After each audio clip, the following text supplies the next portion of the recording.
What is going on, boys and girls? Your boy is back, Chop, and we are here to react. Josh Pate, UGA win-loss prediction, big questions. The season, oh my, it's almost here, bro. 10 days, damn near almost 10 days, bro. I have nothing more to say, man. Let's get into it. Here's what you need to know. Before I tell Talk you to me, Josh. The over/under win total is 10.5 at FanDuel right now. They got the best odds in the SEC conference. They got the best odds in the country to win the national championship. They are seeking their 4th straight undefeated season. And as we dive into this, here's another paper popper of a stat. This is kind of a padlock stat if you think about it. Saturday, November 7th, 2020. Where were you? Probably locked up in your house wearing a mask. Probably. More specifically, what happened that day? Bad things, probably. Anyone? Georgia lost a football game that day. I believe to Florida. Remember that? Fucking Dewan Mathis at quarterback. It's because that is the last date that Georgia lost a football game to someone other than Alabama. If not for Bama, Georgia has not lost a football game since November 7th of 2020. So, what do we think we know? Domination, man. I know this will be Can't teach that. Offense. It was last year. It's not like they need to improve at all. Running back, if you look at the positions across the board, Carson Beck came back, huge deal. Look at these stats, bro, amazing. Running back, offensive line, wide receiver, as good or better than they were last year. True. It's fair to expect that. Tight end loses Brock Bowers, and yet it's still one of the best tight end rooms. Brock Bowers is the best tight end in college football history, by the way. You can't tell me otherwise. Stop it. Kyle Pitts is not better. You're sucking dick if you think so. And still have one of the best tight end rooms in the country. That's called recruiting and developing. Yep. Mainly recruiting, though. But a healthy amount of development there as well. And True. I also think I know they got 2 first-rounders at least over on defense, and Michael Williams and Malachi Starks. And there will be others, but those are 2 that you can pretty much 6'5", right? Jesus Christ. And the third thing I think I know about Georgia, Malachi's cold as fuck. Said all that, We got them recruits, bro. Like them DB recruits, bro. Crazy. It's looking scary, bro. The future is looking scary. KJ Bolden and fucking the other dude, bro. Folks get amnesia, and you just. And we got Julian Humphrey. Idea that the number 1 team in the country could lose a football game, or someone could. I gotta go to a game, bro. Record that video, gang. Win it all.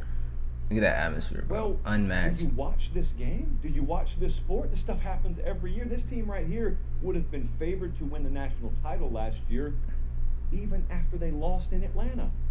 But they didn't get a shot because it's hard. I don't even want to talk about that, bro. Robbed of the playoffs. We should have made it. Like, please. You cannot tell me any teams that made it over us that were better than us. We would have mopped the floor with Michigan. Would have mopped the floor with Texas. Would have mopped the floor with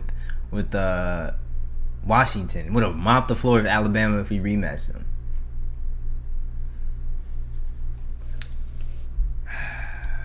To win this sport, even when you load these classes up like Kirby Smart does, even when you're favored wire to wire, it's hard, and it will be this year as well. Now, here's what I want. It's not gonna be easy, but I want to know how you're gonna good clap they are up front on defense. If there's one request that I get more than any request about the show, I got it like 50 times.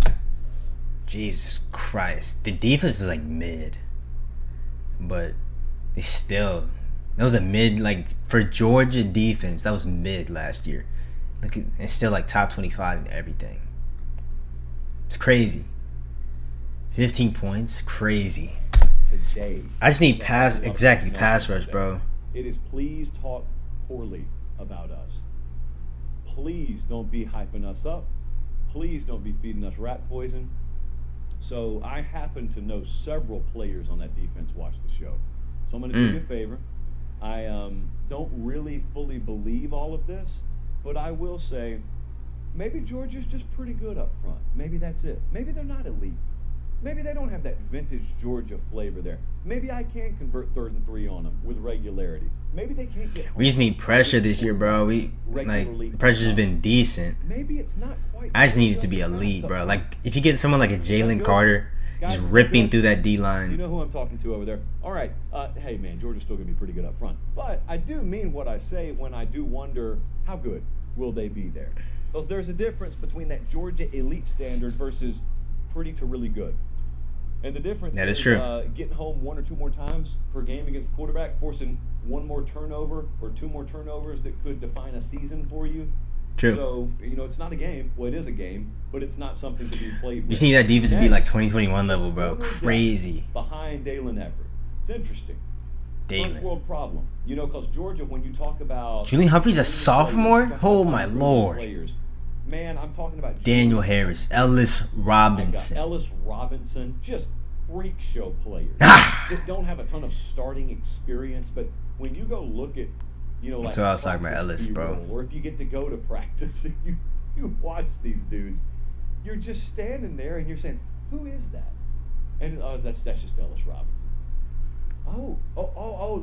The elite freshman, yeah, that's him. He looks like the seniors look on some of the teams Georgia's going to play. Yeah, actually, no. Their seniors don't even look that good. So, yes, this is a question. Behind They're going to like Daniel Sullivan. Everett, I see it. Dan Jackson's got 6 stars. I think they worked him at safety some this week. Daniel Harris, Julian Humphrey, Ellis Robinson. Yes, technically, I still have to see the production. Yes, technically, it's not there. These are good football players. Well, these are players who have elite skill. And they'll probably be good football players for Georgia this year. But can they pressure the quarterback? Yeah, we need that. This was an issue for them last year. When we talked to Kirby in February, we went down there, did a whole show at Georgia, had him on the show for 30 minutes. He said that was one of his biggest concerns. Can we get after the quarterback enough this year? I know some of you think it's stupid to talk about sacks. We need those. Full circle on the staff. I know that sacks are not the end-all, be-all. I actually know if I pressure the quarterback and don't sack him, but my pressure forced an interception that goes. We back need to the that house, big boy that's actually pressure. better than a sack. I know all that. This guys. year, bro. But I think people have overthought the room on this. There's never been a sack in the history of football where the offense got positive yardage. There's never been a sack that was a good thing for the offense. So I've gone True. full circle. I'm actually about to start throwing sacks back in people's faces.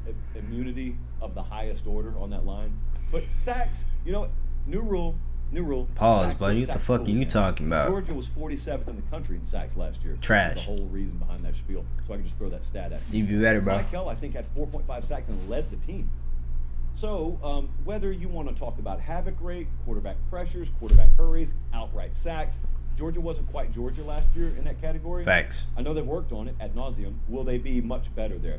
Here's the staff. Need breakdown. it. We got every coach, coordinator, assistant coach graded in the entire country. Travaris Robinson. Georgia's Great got pickup. the number 1 head coach in the country.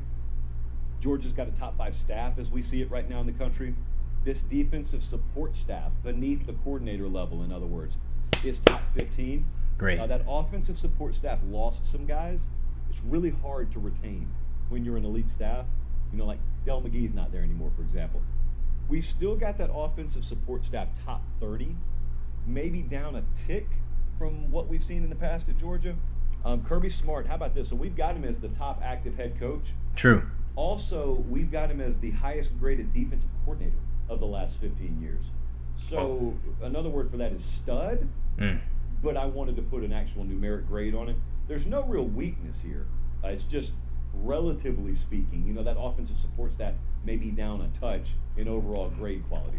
The schedule is extremely tough for Georgia this year. Facts. Georgia's hung out in the SEC East for a long time. It's the hardest schedule in the SEC, bro. You can't tell me otherwise. This is not the SEC East anymore. I've got them playing 6 of my top 21 teams. Crazy. Preseason power rating wise. I've got them playing 6 of my top 21 teams, and they play 5 of them away from home. Crazy. A couple of those are neutral site games, but 5 or 6 of those are Like, you see this, bro? At Bama, at Clemson, at Texas, at Ole Miss, at Texas. Crazy. Athens. They got at Texas, they got at Bama, they got at Ole Miss, Tennessee at home. They go to Kentucky. Shout out, we gonna clap Kentucky, Tennessee. I think 26 in the JP poll. I'm not even mentioning that. Kentucky's tough, bro. At Kentucky would be some of you guys' toughest games.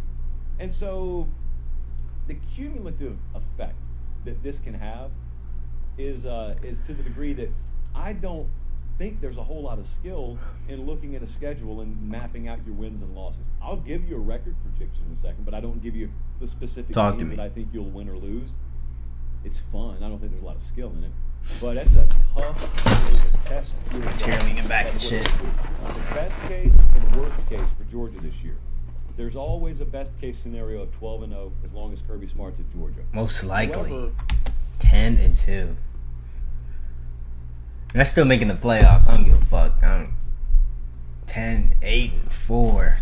Jeez, just don't even talk to me about that. Considering the schedule has to be a little bit more extreme than you'd normally expect it to be with Georgia. So I got their worst case at 8-4. How would that happen? A quarterback injury combined with this schedule. It's pretty basic. Worst case for everyone is just a bunch of injury. You lose your tough games. Georgia plays a lot of tough games.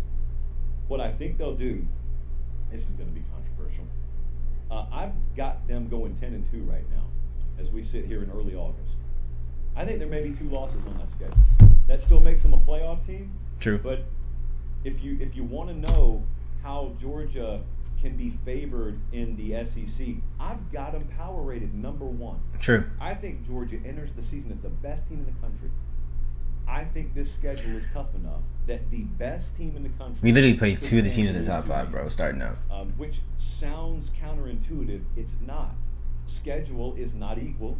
Record is not equal, therefore, in college football. So 10-2 for the number 1 team in the country. Is that possible? It is possible. It is. It's also possible that if Georgia makes the playoff with a 10-2 record, they may still be a point spread favorite against anyone they play. There's a world where that's possible. Yeah, they gonna doubt us. Yeah, man, you heard it from this man, bro. 10-2, fuck that. 12-0. I don't give a fuck who we play, bro. Bama, Texas, Ole Miss. I don't care, bro. Maybe, who knows? You never know. That's the thing about college football. That's what I love about it, bro. You never know where you're gonna win. You never know where you're gonna lose. But I expect wins across the board. Slaughters in and out every week. But 10-2, I'm not mad at that playoff record. But they gonna doubt us, and we're gonna step up to the occasion, and we're gonna dominate. And that's all I gotta say, man. I'll catch you on the next video, bro. Peace.